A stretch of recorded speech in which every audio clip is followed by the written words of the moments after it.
Hello students मु मानस स्वागत करुच्ची पुणी गोटे नुआ वीडियो को। तो पिला माने आमे आलोचना करुथिले plus two arts political science रो प्रीवियस ईयर क्वेश्चन। तो आज आमे सही आलोचना को आग को नेबा।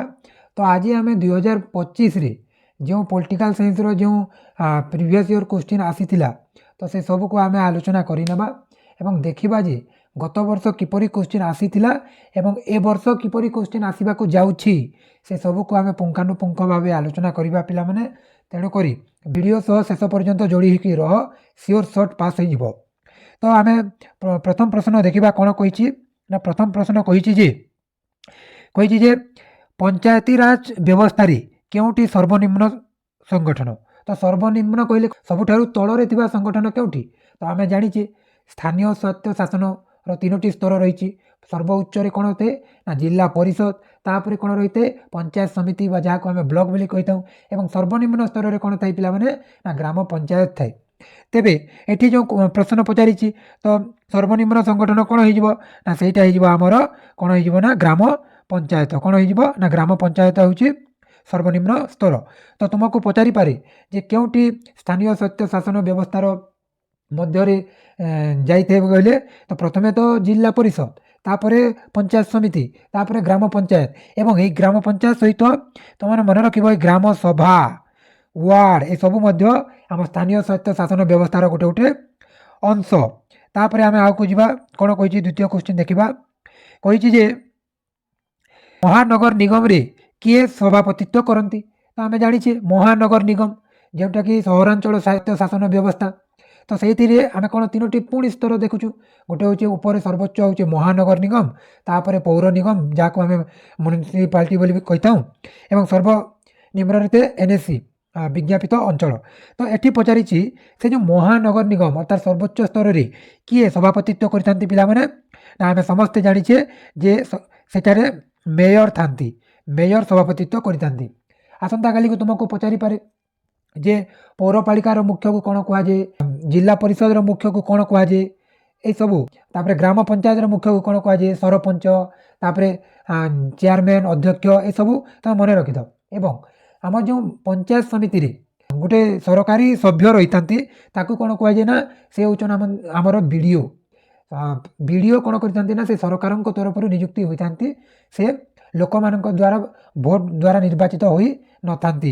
किंतु ये जो आम चेयरमैन कथा कहचे बा आम कहचे मेयर कथा कहचे कि आम कहचे सरपंच कथा कहचे एमाने कौन होती ना लोकों द्वारा निर्वाचित होता। तो आम यहाँ कौन हो ना मेयर हो सभापतित्व करते महानगर निगम। तो तुमको एथिरू 2 मार्का 3 मार्का पड़ी पारे जो बाध्यतामूलक कार्य कौन तांकर जो इच्छाधीन कार्य कौन ये सब को पचारि पारे पिला माने। तो तुम से सब देखी नहीं तापर आम कौन कही देखा जे कही जे निम्नोक्त मध्य केउटी राष्ट्र गठनर मौलिक उपादान नुहे। ये नुहे को मन रखि। तो आम जाचे जे आमर जो आह्वान रही से आह्वान मध्य यहाँ उत्तर कौन हो ना आंचलिकतावाद। यहाँ आमर मौलिक उपादान नुहे पिला माने। किंतु जो आमर रही राष्ट्र गठन पर जो शिक्षार तो गुरुत्व रही भावावेग आम मन मध्य कौन ना जातीय भावावेग रही आवश्यक एवं जो मीडिया बा गणमाध्यम रही कथा। किंतु ये जो आंचलिकतावाद देशर विभिन्न अंचल अंचल मध्य जो भेदभाव यहाँ रहा कथा नुहे। तेणुक यहाँ आमर राष्ट्र मौलिक उपादान नुहे मन रख। तापर आम जदि देखा कौन कहूँ ना कहूँ जे किए सॉरी चिपको आंदोलन नेतृत्व किए नहीं। मु बार बार कर पूर्व वीडियो कही जे चिपको आंदोलन कहले सुंदरलाल बहुगुणा एवं सुंदरलाल बहुगुणा कहले चिपको आंदोलन। एवं चिपको आंदोलन तुम 3 मार्क क्वेश्चन भी आसब। तेणुक यहाँ को तुम 3 मार्क अनुसार तुम पढ़ी नहीं था। एवं चिपको आंदोलन कौन ना यहाँ जंगल सुरक्षा आंदोलन होता है। तो तार किए नेतृत्व नहीं कहले सेटा हूँ सुंदरलाल बहुगुणा नेतृत्व नहीं। जदि तुमको ये पचारि दिए जे नर्मदा बचाओ आंदोलन कहीं होता तो आम जाचे सरदार सरोवर डैम जो नर्मदा नदी में होता ताकू बंद करने आंदोलन करा जार नेतृत्व नहीं किए ना मेधा पाटिकर। ନର୍ମଦା ବଚାଓ ଆନ୍ଦୋଳନର ନେତୃତ୍ୱ କିଏ ନେଇଥିଲେ ନା ମେଧା ପାଟିକର ଏବଂ ଚିପ୍କୋ ଆନ୍ଦୋଳନର ନେତୃତ୍ୱ କିଏ ନେଇଥିଲେ ସେ ହେଉଛି ସୁନ୍ଦରଲାଲ ବହୁଗୁଣା। ମୋଷ୍ଟ ଇମ୍ପୋର୍ଟାଣ୍ଟ ମନେ ରଖିଥାଅ। ତାପରେ କ'ଣ କହିଛି ନା କହିଛି ଯେ କେଉଁ ରାଜ୍ୟରେ ପୋସ୍କୋ ବିରୋଧୀ ଆନ୍ଦୋଳନ ଘଟିଥିଲା ଏବଂ ପୋସ୍କୋ ନାଲକୋ ଏଇଟା ତୁମେ ଶୁଣିଥିବ ଗୋଟେ ଗୋଟେ ଷ୍ଟିଲ୍ ପ୍ଲାଣ୍ଟ ଗୁଡ଼ାକ ସେଇଟା। ତ ଏଇ ଯେଉଁ କହିଛି ପୋସ୍କୋ, এই ପୋସ୍କୋ ବିରୋଧୀ ଆନ୍ଦୋଳନ କେଉଁଠାରେ ହୋଇଥିଲା? ତ ସମସ୍ତେ ଆମେ ଜାଣିଛେ ଯେ ପୋସ୍କୋ ବିରୋଧୀ ଆନ୍ଦୋଳନ କେଉଁଠାରେ ହୋଇଥିଲା ନା ସେଇଟା ଆମର ଓଡ଼ିଶାରେ ହିଁ ହୋଇଥିଲା। ଆଉ କେଉଁଠି ହେବ ପୋସ୍କୋ ବିରୋଧୀ ଆନ୍ଦୋଳନ? କେଉଁଠି? ଏଇଟା ଓଡ଼ିଶା। ମୋତେ ଯାହା ଲାଗୁଛି ମୋତେ ଜଗତସିଂହପୁରରେ ଆରମ୍ଭ ହୋଇଥିଲା। ଓଡ଼ିଶାର ଜଗତସିଂହପୁରରୁ ଏହି ପୋସ୍କୋ ବିରୋଧୀ ଆନ୍ଦୋଳନଟା ଆରମ୍ଭ ହୋଇଥିଲା। ତୁମେମାନେ ଦେଖିନେବ ହେଲା। ତାପରେ ଯଦି ଆମେ ଦେଖିବା କ'ଣ କହିଛି, କହୁଛି ଯେ ନିମ୍ନୋକ୍ତ ମଧ୍ୟରୁ କେଉଁଟି ଆଞ୍ଚଳିକତାବାଦର ରୂପ ନୁହେଁ? ଆଞ୍ଚଳିକତାବାଦର ରୂପ କେଉଁଟି ନୁହେଁ? ତ ଆମେ ସମସ୍ତେ ଜାଣିଛେ ଯେ ଦ୍ରାବିଡ଼ ନାଡ଼ୁ ପାଇଁ ଦାବି ନୁହେଁ, ଏଇଟା ଉତ୍ତର ହେବନି। ଏଇଟା ତ ଖଲିସ୍ତାନ ପାଇଁ ଦାବି ନାହିଁ, ଭୂମିପୁତ୍ର ନୀତି ନୁହେଁ। ତ ଓଡ଼ିଶାକୁ ଏକ ବିକଶିତ ରାଜ୍ୟରେ ପରିଣତ କରିବା, ଏଇଟା ତ ଭଲ। ତ ଆଞ୍ଚଳିକତାବାଦ କ'ଣ ପାଇଁ ହେବ? ତ ଏଇଟା ଆଞ୍ଚଳିକତାବାଦର ଗୋଟିଏ ବୈଶିଷ୍ଟ୍ୟ ନୁହେଁ ବା ଗୋଟିଏ ପଏଣ୍ଟ ନୁହେଁ, ମନେ ରଖିଥାଅ। ତାପରେ ଯଦି ଆମେ ଦେଖିବା କ'ଣ କହିଛି, ଦେଖିଦେବା ଯେ ଉଲ୍ଫା ଆତଙ୍କବାଦ ମୁଖ୍ୟତଃ କେଉଁ ରାଜ୍ୟରେ ଦେଖାଯାଏ? ତ ଆମେ ଜାଣିଛେ ଉଲ୍ଫା ଆତଙ୍କବାଦ ତୁମେମାନେ ଯେତେବେଳେ ପଢ଼ିଥିବ ପିଲାମାନେ ନକ୍ସଲବାଦ ଯେଉଁ ରହିଛି ତୁମେ ପଢ଼ିଥିବ, ସେଇଠି ଲେଖା ହେଇଛି ଯେ ଉଲ୍ଫା ଆତଙ୍କବାଦ ମୁଖ୍ୟତଃ କେଉଁ ରାଜ୍ୟରେ ଦେଖାଯାଏ ନା ଆମେ ଜାଣିଛେ ଆସାମ ରାଜ୍ୟରେ ଦେଖାଯାଏ। କେଉଁଠାରେ? ମନେ ରଖ, ଆସାମ ରାଜ୍ୟରେ। କିନ୍ତୁ ଏଠାରେ ତୁମକୁ ଯଦି ଆଉ ଗୋଟେ ପ୍ରଶ୍ନ ପଚାରିଦିଏ, ଆମର ଯେଉଁ ନକ୍ସଲ ଆନ୍ଦୋଳନ କେଉଁ ରାଜ୍ୟରୁ ଆରମ୍ଭ ହୋଇଥିଲା? ତ ସେଇଟା ମନେ ରଖିବ ପିଲାମାନେ, କେଉଁଠିରୁ ନା ପଶ୍ଚିମବଙ୍ଗ। କେଉଁଠାରୁ ଆରମ୍ଭ ହୋଇଥିଲା ନା ପଶ୍ଚିମବଙ୍ଗରୁ ଆରମ୍ଭ ହୋଇଥିଲା ପିଲାମାନେ। ତାପରେ ଯଦି ଆମେ ଦେଖିବା କ'ଣ କହିଛି ପ୍ରଶ୍ନ, କହିଛି ଯେ ଭାରତର ବୈଦେଶିକ ନୀତିକୁ ପ୍ରଭାବିତ କରୁନଥିବା ଉପାଦାନଟି ଦେଖ। এইটা ତୁମେମାନେ ପାଠ ପଢ଼ିଥିଲେ ମଧ୍ୟ এইଟା ଜେନେରାଲ ନଲେଜ ପିଲାମାନେ। ତୁମେ ଯଦି ପାଠ ପଢ଼ିଛ ତାହେଲେ କିଛି ଗୋଟେ ଆଇଡ଼ିଆ ଆସିବ। ଏପରି କି ମସିହା ନୁହେଁ କି କୌଣସି ଗୋଟେ ସ୍ଥାନର ନାମ ନୁହେଁ ଯେ ତୁମେ ଘୋଷି ଦେବ। ତ এইଟା ତୁମେ ଯଦି ବହିକୁ ପଢ଼ିଛ ଏବଂ ବୁଝିଛ ତାହେଲେ ତୁମେ ଏପରି କ୍ୱେଶ୍ଚିନ୍ କରିପାରିବ। ତେଣୁକରି କ'ଣ କହିଛି ଆମେ ଟିକେ ଦେଖିଦେବା। ଏ କ'ଣ କହିଛି ନା ଭାରତର ବୈଦେଶିକ ନୀତିକୁ ପ୍ରଭାବିତ କରୁନଥିବା ଉପାଦାନ କେଉଁଠି? କରୁନଥିବା ଉପାଦାନ ଯଦି କହିଛି ତାହେଲେ କ'ଣ ହେଇଯିବ ନା ଆମେ ଜାଣିଛେ ଯେ ସେଇଟା ହେଇଯିବ ଆମର କ'ଣ କଲଚରାଲ ଫେଷ୍ଟିଭାଲ୍ସ। ବୈଦେଶିକ ନୀତିକୁ ଆମର କଲଚର ସହିତ କ'ଣ ତାର ଲିଙ୍କ ଅଛି? ଭୌଗୋଳିକ ଅବସ୍ଥିତି ହୋଇପାରେ, ଐତିହାସିକ ଉପାଦାନ ହୋଇପାରେ, କିନ୍ତୁ ଜାତୀୟ ସ୍ୱାର୍ଥ ବି ରହିବ ଯେହେତୁ ଦେଶ ଦେଶ ମଧ୍ୟରେ କାରବାର ଚାଲିବ। କିନ୍ତୁ ଗୋଟେ ଦେଶର ସଂସ୍କୃତି ଆଉ ଗୋଟେ ଦେଶର ସଂସ୍କୃତି ସାଂସ୍କୃତିକ ଯେଉଁ ପର୍ବ ରହିଛି, ଯେଉଁ ଦୀପାବଳି, ଏଇଟା କ'ଣ ବୈଦେଶିକ ନୀତି ସହିତ ସମ୍ପର୍କ କ'ଣ? ତେଣୁକରି ଏଇଟା ହୋଇବ ନାହିଁ।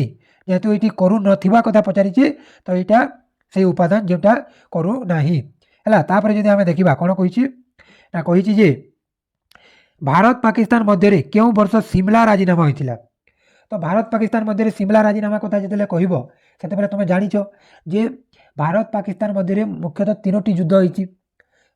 ତ ପ୍ରଥମେ କେବେ ହୋଇଥିଲା ନା 1965 ମସିହାରେ ଭାରତ ପାକିସ୍ତାନର ପ୍ରଥମ ଯୁଦ୍ଧ। ତାପରେ 1966 ମସିହାରେ ଗୋଟେ ରାଜିନାମା ହୋଇଥିଲା। ତାପରେ କ'ଣ ହୋଇଥିଲା ନା 1971ରେ ପୁଣି ଗୋଟେ ଦ୍ୱିତୀୟ ଥର ପାଇଁ ଯୁଦ୍ଧ ହେଲା ଏବଂ 1972ରେ କ'ଣ ହେଲା ନା ସିମଲା ରାଜିନାମା ହୋଇଥିଲା। ତାପରେ ପୁଣି 1969ରେ ଗୋଟେ ଯୁଦ୍ଧ ହେଲା ଯାହାକୁ ଆମେ କାର୍ଗିଲ ଯୁଦ୍ଧ ବୋଲି କହିଥାଉ। ଏବଂ ସେଇଠାରୁ ହିଁ ଆମେ କ'ଣ ଜାଣିଥାଉ ନା ଭାରତ ଓ ପାକିସ୍ତାନ ମଧ୍ୟରେ ଯେଉଁ ଅଛି LOC ବୋର୍ଡରକୁ କ'ଣ କହିଥାଏ? LOC ବା ନିୟନ୍ତ୍ରଣ ରେଖା। ତୁମକୁ ପୁଣି ପଚାରିପାରେ ଯେ ଭାରତ ଚୀନ ମଧ୍ୟରେ ଥିବା ବୋର୍ଡରକୁ କ'ଣ କୁହାଯାଏ ନା ମ୍ୟାକମୋହନ ରେଖା। ଏବଂ ଭାରତ ଚୀନ ମଧ୍ୟରେ ମନେ ରଖିଥାଏ ଯେ 1962 ମସିହାରେ ଭାରତ ଚୀନ ଯୁଦ୍ଧ ହୋଇଥିଲା ହେଲା। ତ ଏଠାରେ କ'ଣ ହେଇଯିବ ନା ଭାରତ ପାକିସ୍ତାନ ମଧ୍ୟରେ କେଉଁ ବର୍ଷ ସିମଲା ରାଜିନାମା ସ୍ୱାକ୍ଷର ହୋଇଥିଲା? ତ 1972 ମସିହାରେ ହୋଇଥିଲା, ମନେ ରଖିବ। ତାପରେ ଯଦି ଆମେ ଦେଖିବା କ'ଣ କହୁଛି ନା କହିଛି ଯେ ନା ପ୍ରତ୍ୟେକ ସଦସ୍ୟ ରାଷ୍ଟ୍ର ମିଳିତ ଜାତିସଂଘ ସାଧାରଣ ସଭାକୁ କେତେ ଜଣ ପ୍ରତିନିଧି ପଠାନ୍ତି? ଆମେ ଜାଣିଛୁ ଯେ ପ୍ରତ୍ୟେକ ଯେଉଁ ରହିଛନ୍ତି ଯେତେ ବି ମିଳିତ ଜାତିସଂଘରେ ସଦସ୍ୟ ରାଷ୍ଟ୍ରଗୁଡ଼ିକ ସେମାନେ କେତେ ଜଣ ପ୍ରତିନିଧି ପଠାନ୍ତି ଜାତିସଂଘକୁ? ତ ଆମେ ଜାଣିଛେ ସେଇଟା ମନେ ରଖିବ 5 ଜଣକୁ। ପ୍ରତ୍ୟେକ ରାଷ୍ଟ୍ରରୁ 5 ଜଣ ଯାଆନ୍ତି ମିଳିତ ଜାତିସଂଘରେ ପ୍ରତିନିଧିତ୍ୱ କରିବା ପାଇଁ। ତାପରେ ଯଦି ଆମେ ଦେଖିବା କ'ଣ କହିଛି କ୍ୱେଶ୍ଚିନ୍ ଯେ ଆନ୍ତର୍ଜାତିକ ନ୍ୟାୟାଳୟ କେଉଁଠାରେ ଅଛି? ଆମେ ଜାଣିଛେ ଆନ୍ତର୍ଜାତିକ ନ୍ୟାୟାଳୟ କେଉଁଠାରେ ଅଛି ନା ଆନ୍ତର୍ଜାତିକ ନ୍ୟାୟାଳୟ ମନେ ରଖିବ ପିଲେ ନା ଜେନିଭା ନା ନ୍ୟୁୟର୍କ ଦ ହେକ୍ ବା ଦି ହେକ୍ ଠାରେ ଅବସ୍ଥିତ, ମନେ ରଖିବ। ତାପରେ ଯଦି ଆମେ ଯିବା କହିଛି ବିଶ୍ୱ ବ୍ୟାଙ୍କ କେବେ ପ୍ରତିଷ୍ଠା ହୋଇଥିଲା? এই ଯେଉଁ ବିଶ୍ୱ ବ୍ୟାଙ୍କ এইটা ମନେ ରଖିବ, ତାର ଉତ୍ତର ହେଇଯିବ 1944 ମସିହାରେ ଆରମ୍ଭ ହୋଇଥିଲା। ତ ସେଇ ଡେଟ୍ ସେହି ବର୍ଷକୁ ହିଁ ଆମେ ଧରିବା। କେତୋଟି ବହିରେ 1945 ଦେଇଥାଏ କିନ୍ତୁ ନାହିଁ ପିଲାମାନେ। ତ ବିଶ୍ୱ ବ୍ୟାଙ୍କ ହେଉଛି 1944ରେ ପ୍ରତିଷ୍ଠିତ ହୋଇଥିଲା ଏବଂ 1947ରେ ଆମେ ଜାଣିଛୁ ଭାରତ ସ୍ୱାଧୀନ ହୋଇଥିଲା। ତାପରେ ଯଦି ଆମେ ଯିବା ଆଗକୁ କ'ଣ କହିଛି ନା କେଉଁ ମସିହାରେ କ'ଣ କହିଛି କେଉଁ ମସିହାରେ ଭାରତ ଗୋଟିଏ ଆଣବିକ ଶକ୍ତି ସମ୍ପନ୍ନ ରାଷ୍ଟ୍ର ହୋଇଥିଲା? ତ ଭାରତ କେବେ ନା ସେଇଟା ହେଉଛି ଆମର 1974 ମସିହାରେ ଭାରତ ଗୋଟିଏ ଆଣବିକ ଶକ୍ତି ସମ୍ପନ୍ନ ରାଷ୍ଟ୍ର ହୋଇଥିଲା। ଆଣବିକ ଶକ୍ତି ସମ୍ପନ୍ନ ରାଷ୍ଟ୍ର ହୋଇଥିଲା ଭାରତ କେବେ ନା 1974 ମସିହାରେ, ମନେ ରଖିବ। ତାପରେ ଯଦି ଆମେ ଦେଖିବା କ'ଣ କହିଛି ନିମ୍ନୋକ୍ତ କେଉଁଟି ନିରସ୍ତ୍ରୀକରଣ ପଥରେ ପ୍ରତିବନ୍ଧକ ନୁହେଁ ବୋଲଛି? ପ୍ରତିବନ୍ଧକ ନୁହେଁ। ତ ପ୍ରତିବନ୍ଧକ ନୁହେଁ କେଉଁଠି ନା ସେଇଟା ହେଉଛି ଆମର ଭୟ ଓ ଅସୁରକ୍ଷିତ ନୁହେଁ, এটা ହେବନି। ବିଶ୍ୱାସର ଅଭାବ ଏଇଟା ବି ହେବନି। ବୃହତ୍ ଶକ୍ତିମାନଙ୍କ ମଧ୍ୟରେ ଦ୍ୱନ୍ଦ୍ୱ ଏଇଟା ବି ନୁହେଁ। ନା ଏଇଟା ହେଇଯିବ କ'ଣ ହେଇଯିବ ଆଣବିକ ଅସ୍ତ୍ରଶସ୍ତ୍ର ସମ୍ପର୍କୀୟ ବହୁ ପ୍ରସୁ ବିରୋଧୀ, এইটা ପ୍ରତିବନ୍ଧକ ନୁହେଁ ପିଲାମାନେ। ତ ଉତ୍ତର କ'ଣ ହେଇଯିବ ନିରସ୍ତ୍ରୀକରଣ ପଥରେ এইଟା ପ୍ରତିବନ୍ଧକ ନୁହେଁ। ତାପରେ କ'ଣ କହିଛି ଦେଖିବା ନା କହିଛି ଯେ କେଉଁ ବର୍ଷ ମିଳିତ ଜାତିସଂଘ ସାର୍ବଜନୀନ ମାନବ ଅଧିକାର ଘୋଷଣା ଗ୍ରହଣ କଲା? ତ ଘୋଷଣା ଗ୍ରହଣ କଲା, ଘୋଷଣାପତ୍ର ଗ୍ରହଣ କେବେ କରିଛି ନା ଆମେ ଜାଣିଛେ ସମସ୍ତେ ନା 1948ରେ ମିଳିତ ଜାତିସଂଘ ସାର୍ବଜନୀନ ମାନବ ଅଧିକାର ଘୋଷଣାପତ୍ର ଗ୍ରହଣ କରିଥିଲା। ତାପରେ ଯଦି ଆମେ ଦେଖିବା କ'ଣ କହିଛି ନା ମିଳିତ ଜାତିସଂଘ ପରିବେଶ ସମ୍ମିଳନୀ 1972 ମସିହାରେ କେଉଁଠି ଅନୁଷ୍ଠିତ ହୋଇଥିଲା? ତ ଆମେ ଜାଣିଛେ ଯେ ଆମର ଯେଉଁ ପରିବେଶ ସମ୍ମିଳନୀ ଗଠିତ ହୋଇଥିଲା 1972 ମସିହାରେ ସେଇଟା ଆମର ଷ୍ଟକହୋମରେ କ'ଣ ହୋଇଥିଲା ନା ଆରମ୍ଭ ଅନୁଷ୍ଠିତ ହୋଇଥିଲା। ତ ଷ୍ଟକହୋମରେ କ'ଣ ହୋଇଥିଲା ନା ଅନୁଷ୍ଠିତ ହୋଇଥିଲା ପିଲାମାନେ। ତାପରେ ଯଦି ଆମେ ଦେଖିବା କ'ଣ କହିଛି ତ କହିଛି ଯେ କ'ଣ କହିଛି କେଉଁ ବର୍ଷ ସବୁଜ ଗୃହ ଚୁକ୍ତି ସ୍ୱାକ୍ଷର ହୋଇଥିଲା? ସବୁଜ ଗୃହ, ତ ସବୁଜ ଗୃହ କଥା କହିଲେ ଆମେ ପରିବେଶ ସୁରକ୍ଷା ମଧ୍ୟରେ ଏଇଟା ଆସିବ। ତ 1992 ମସିହାରେ କ'ଣ ହୋଇଥିଲା ନା ବ୍ରାଜିଲର ରିଓ ଡି ଜେନେରିଓ ଠାରେ ପରିବେଶ ସଭା ଗଠିତ ହୋଇଥିଲା ଏବଂ ସେହିଠାରେ ହିଁ 1992 ମସିହାରେ ସବୁଜ ଗୃହ ଚୁକ୍ତି ସ୍ୱାକ୍ଷରିତ ହୋଇଥିଲା ପିଲାମାନେ। ତାପରେ ଯଦି ଆମେ ଦେଖିବା କହିଛି ଯେ ଆମ ସମ୍ବିଧାନର କେଉଁଠାରେ ଫେଡେରାଲ ଶବ୍ଦ ବ୍ୟବହୃତ ହୋଇଛି? ତ ଆମ ସମ୍ବିଧାନର କେଉଁଠାରେ? ତ ଆମେ ଜାଣିଛେ ପିଲାମାନେ ଯେ ଆମ ସମ୍ବିଧାନର କେଉଁଠାରେ ହେଇଛି ଆମ ସମ୍ବିଧାନର ଆର୍ଟିକିଲ୍ 1ରେ ହେଲା, ଆର୍ଟିକିଲ୍ 1ରେ ୟୁନିୟନ୍ ଅଫ୍ ଷ୍ଟେଟ୍ସ କଥା ବର୍ଣ୍ଣିତ ହୋଇଛି। କିନ୍ତୁ ଏଠାରେ ପ୍ରଶ୍ନ କ'ଣ ପଚାରିଛି ଫେଡେରାଲ କଥା କହିଛି। ତ ଆମେ ଜାଣିଛେ ଫେଡେରାଲ କଥା କେଉଁଠାରେ ବି ନୁହେଁ, କେଉଁଠାରେ ବି ନୁହେଁ ପିଲାମାନେ ହେଲା। ତୁମକୁ ଏପରି ମଧ୍ୟ କ୍ୱେଶ୍ଚିନ୍ ପଚାରିଦେବ। ତାପରେ ଯଦି ଆମେ ଦେଖିବା କ'ଣ କହିଛି ନା ଭାରତକୁ ଅର୍ଦ୍ଧ ସଂଘୀୟ ରାଷ୍ଟ୍ର ବୋଲି କିଏ କହିଥିଲେ? ଭାରତକୁ ଅର୍ଦ୍ଧ ସଂଘୀୟ ରାଷ୍ଟ୍ରପତି କିଏ କହିଥିଲେ ନା ମନେ ରଖିବ ସେଇଟା ହେଉଛି କେ.ସି. ହୁଇୟର। କିଏ କହିଥିଲେ ନା କେ.ସି. ହୁଇୟର କହିଥିଲେ ଭାରତ ଗୋଟେ ଅର୍ଦ୍ଧ ସଂଘୀୟ ରାଷ୍ଟ୍ର। ଭାରତକୁ ଅର୍ଦ୍ଧ ସଂଘୀୟ ରାଷ୍ଟ୍ର ବୋଲି କିଏ କହିଥିଲେ ନା ଆମର ଯେଉଁ ରହିଛନ୍ତି କେ.ସି. ହୁଇୟର କହିଥିଲେ। ତାପରେ ଯଦି ଆମେ ଦେଖିବା କ'ଣ କହିଛି ଭାରତ ସମ୍ବିଧାନର କେଉଁ ଧାରାରେ ଆନ୍ତଃ ରାଜ୍ୟ ବିବାଦ ସମ୍ପର୍କରେ କୁହାଯାଇଛି? ତ ସେଇଟା ଆମେ ଜାଣିଛୁ ପିଲାମାନେ ଯେ ଆର୍ଟିକିଲ୍ 263ରେ ଆମର ଆନ୍ତଃ ରାଜ୍ୟ ବିବାଦ କଥା ବର୍ଣ୍ଣନା କରାଯାଇଅଛି, ସମ୍ପର୍କୀୟ କଥା ବର୍ଣ୍ଣନା କରାଯାଇଅଛି। କିନ୍ତୁ ତୁମକୁ ପ୍ରଶ୍ନ ପଚାରିପାରେ ଯେ ଧାରା 262ରେ କ'ଣ ବର୍ଣ୍ଣନା କରାଯାଇଛି ନା ସେଇଟା ୱାଟର ଡିସ୍ପ୍ୟୁଟ୍ ଜଳ ବିବାଦ ଉପରେ ଗୁରୁତ୍ୱ ଦିଆଯାଇଛି ଦେଖିବ। କିନ୍ତୁ ଆନ୍ତଃ ରାଜ୍ୟ ବିବାଦ କହିଲେ ଆର୍ଟିକିଲ୍ 263 ବା ଧାରା 263 ମନେ ରଖିଥାଅ ହେଲା। ତ ଏହାର ଉତ୍ତର କ'ଣ ହେଇଯିବ ନା ସି। ତାପରେ ଯଦି ଆମେ ଦେଖିବା କ'ଣ କହିଛି ନା କେଉଁ ସମ୍ବିଧାନ ସଂଶୋଧନ ଆଇନ ଭାରତରେ ଗ୍ରାମାଞ୍ଚଳ ସ୍ୱାୟତ୍ତ ଶାସନର ସାମ୍ବିଧାନିକ ସ୍ଥିତି ପ୍ରଦାନ କରିଥିଲା? ତ ଆମେ ଜାଣିଛେ ଗ୍ରାମାଞ୍ଚଳ ସ୍ୱାୟତ୍ତ ଶାସନ କହିଲେ ସେଇଟା ହେଉଛି 73ତମ ଏବଂ ସହରାଞ୍ଚଳ କହିଲେ ସେଇଟା ହେଉଛି କ'ଣ ନା 74ତମ। ତ ମନେ ରଖିଥାଅ। ତ এইটা ଥିଲା କ'ଣ ପିଲାମାନେ ନା 2025ର PYQ ଯେଉଁଟାକି ପଲିଟିକାଲ ସାଇନ୍ସରେ ଆସି ସାରିଛି ଏବଂ ଆମେ ତା ବାହାରେ କିଛି ଏକ୍ସଟ୍ରା ଆଲୋଚନା କରିଛେ ଯାହାକି ଆସିବାର ସମ୍ଭାବନା ରହିଛି ଏବଂ ତୁମେମାନେ ବର୍ଷ ସାରା ପାଠ ପଢ଼ିଛ ଏବଂ ପାଠକୁ ବୁଝିଛ ପିଲାମାନେ, ତୁମେ ସବୁ ଜାଣିଛ। କେବଳ ଏଇ ଯେଉଁ ମୁଁ କ୍ୱେଶ୍ଚିନ୍ ଗୋଟେ ଡିସ୍କସ୍ କଲି ତୁମ ଭିତରେ କିଛି ଗୋଟେ ଜୋସ୍ ଆଣିବା ପାଇଁ ମୁଁ ଏହା ଆଲୋଚନା କଲି। ତେଣୁକରି ଭିଡ଼ିଓକୁ ଦେଖିନିଅ ଏବଂ ଆଉ କେଉଁଟା ତୁମେ ପଢ଼ିନାହଁ, ତୁମକୁ ଲାଗୁଥିବ ତୁମେ ସବୁ ରିଭିଜନ୍ କରିଛ, ସବୁ ପଢ଼ିଛ, କିନ୍ତୁ ନାହିଁ ଏପରି ବହୁତ ଜିନିଷ ଥାଏ ଯେଉଁଟାକି ତୁମେମାନେ ପଢ଼ିନାହଁ। ତ ବହୁତ ସମୟ ଅଛି ପିଲାମାନେ, ତୁମେମାନେ ପଢ଼ିନିଅ ଏବଂ କାଲି କାଲି ଯେପରି ଯାଇ ଖାତା ଫୁଲ୍ ବା ସିଓର ସର୍ଟ ପାସ୍ କରିକିରି ଆସିବ। ତ ସେସବୁ ପ୍ରତି ଟିକେ ଧ୍ୟାନ ଦେବ ଏବଂ ଭଲସେ ପଢ଼ାପଢ଼ି କର। ଭିଡ଼ିଓକୁ ଶେଷ ପର୍ଯ୍ୟନ୍ତ ଦେଖି ତାକୁ ଭଲ ଲାଗିଥିଲେ ଲାଇକ୍ଟିଏ କରିଦେବ ଏବଂ ସେୟାର କରିବ ଏବଂ ଆମ ଚ୍ୟାନେଲକୁ ସବସ୍କ୍ରାଇବ୍ କରିଦେବ। ତ ସମସ୍ତଙ୍କୁ ଧନ୍ୟବାଦ ପିଲାମାନେ। ଆସନ୍ତାକାଲିର ଏକ୍ଜାମ୍ ପାଇଁ ସମସ୍ତଙ୍କୁ ଅଲ୍ ଦ ବେଷ୍ଟ। ଧନ୍ୟବାଦ। ଜୟ କଳା।